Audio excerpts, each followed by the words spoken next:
Welcome to our Tuesday Ask the Trainer. I'm Dana Falsetta, Certified Canine Behavior Consultant here at the Animal Welfare Society in Kennebunk, Maine.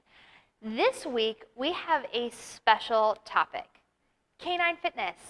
So I'm so excited to share some different techniques and tools to talk about getting your pet in shape, your doggy in shape, and having a healthy lifestyle.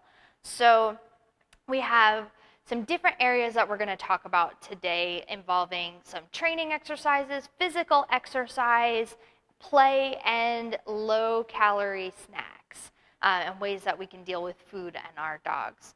So before you ever want to start a fitness program for your dog, you do want to consult with your veterinarian. Your dog should be cleared, healthy. All the recommendations we're having today are for dogs who have physically in good shape, that they don't have any injuries they're dealing with or any special needs that way. If your dog is not really physically active, you're going to want to take it slow and make sure you don't push them further than they can handle. Just like humans, when you go to the gym, don't go all out on your first day. Make sure that your dogs kind of ease into it. If your dog does need to lose weight and has been recommended a weight loss plan from your veterinarian, this should be done alongside with any of their recommendations. So any of the food things that we're going to talk about, we want to make sure that your veterinarian agrees and approves of this plan. But we'll give you some tips and ideas on some low-calorie things today. So we are going to introduce some exercises, but first, let's talk about play.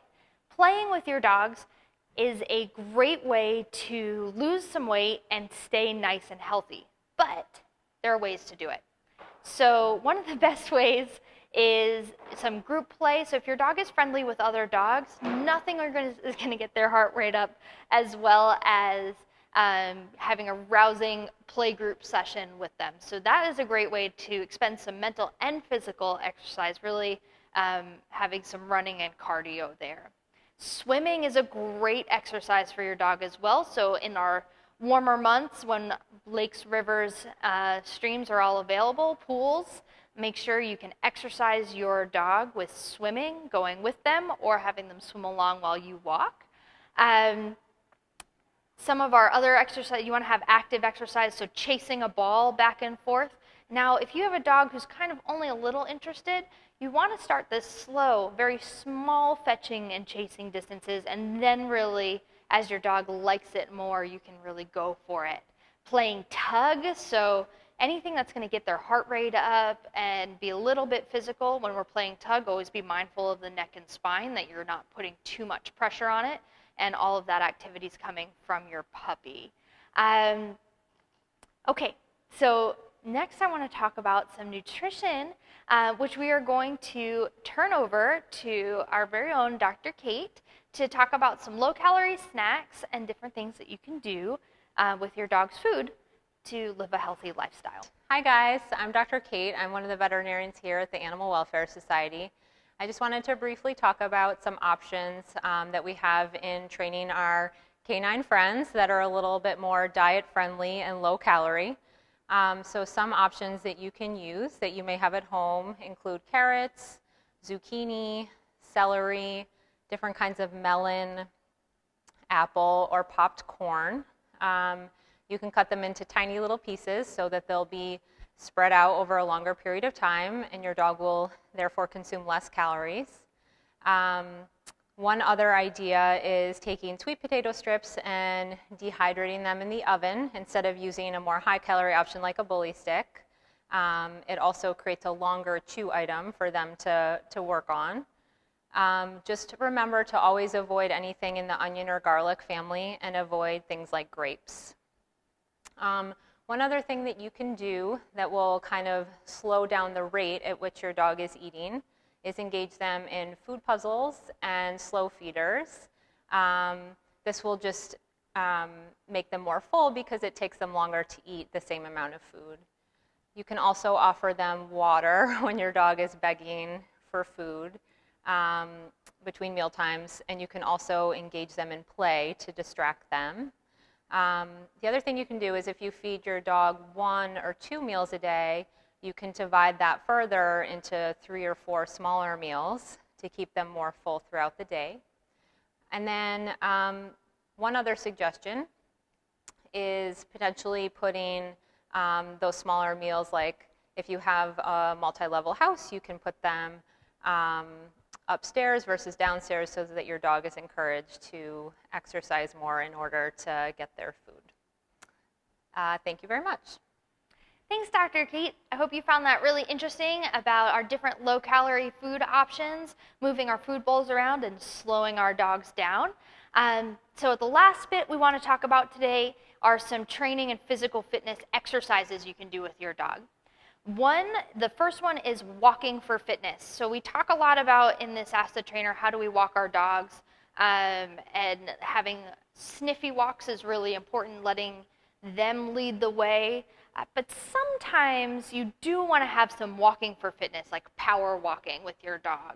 So we recommend using a harness for this. You might not have treats with you. This might be something that you have at least a little bit short and you set the pace. One of the best ways you can start training for this at home is having your dog match your pace. So walk at a normal pace, walk a little bit faster, slow back down, slow down to a really slow pace, walk faster again, and beginning to increase the amount of time that you can spend walking very quickly.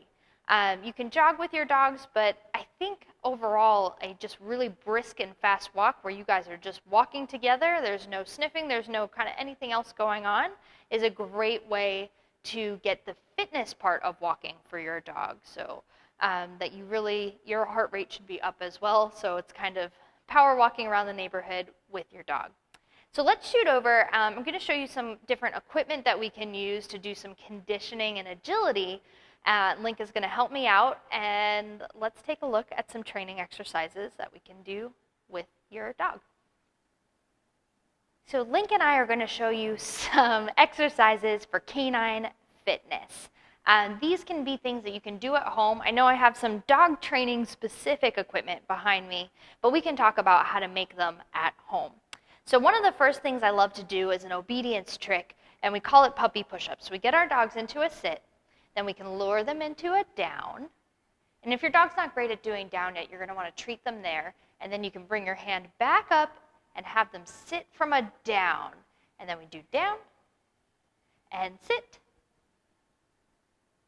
Up like this, bud. Sit. Good boy. If you want to make it extra tricky, you can add a stand into the equation. Stand and down. Good boy. And sit. So ideally, you're going to use the least amount of treats as possible and get the most amount of exercise as possible. Yes. But if your dogs don't know the sit and down yet, then you're going to want to train that first. Sit. Stand. Good boy. Okay, then we can practice our paws up, which is getting our front two paws on something. You're going to start with a low platform, like this exercise step. You can use some books or a step stool at home, and you just guide their nose over and treat, yes, for those front paws. And then we can have them come off and back on, paws up, yes, and off, and on, paws up, yes, as a step on and step off. Making it a little trickier, you could use an inflatable exercise disc. This one's for dogs, but we do have them for humans as well. Or you can use a couch cushion or a big fluffy pillow. Something that's just going to be a little bit unstable to work on their balance. Paws up, yes. And then you can have them come all the way up or on. Yeah, builds confidence too. Good boy.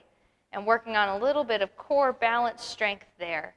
So Link is a puppy and doesn't have great balance just yet. So it's a little tricky for him to do this. So make sure, again, we're doing things at our dog's level and not more than what they can handle. Next, we have our balance beam, teaching our dogs to walk one foot in front of the other. I have this on a little bit of an elevated surface, but you can put your wood plank anywhere. So anything, extra scraps of wood, we like to make sure this one's about a foot wide. And it just has some grippy tape on it, which you can do at home, or you could probably just leave it. Again, we're going to put some treats if you have never done this before. And again, starting out on the floor. and getting your dog to walk across a balance. Now, if they're doing really well, they can just follow your hand, good boy, and you can treat at the end.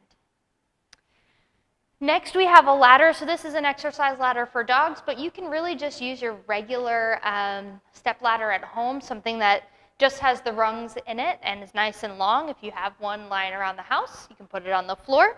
And we want our dogs to step each paw through it, so we lead them across one step at a time. Good boy. And our last exercise is a figure 8. So you can have 2 cones, or you can have 2 upturned water dishes, anything that you have at home that could be 2 markers. And we're going to get our dogs to serpentine through this to get these nice spinal stretches. So I have Link kind of starting in the middle here, and I'm going to have a treat in my hand, bring him around one, through the center again, and around the other. And you can see his little body is doing a nice little curve. And that nice little curve, if we get these really nice tight turns, is a nice flexibility and stretching. So those are some like props and canine training exercises that you can do at home for promoting fitness and conditioning. I hope you all enjoyed our special Canine Fitness Ask the Trainer segment today. What we went over were different ways to play with our dogs, nutrition and low-calorie food choices, how to feed our dogs by moving their food bowls around, and different training exercises, our puppy push-ups, balance beams, ladders, paws up, unstable surfaces, have all different ideas to get you working with your dog on some fitness. We'll see you next time on the Animal Welfare Society Tuesday Ask the Trainer.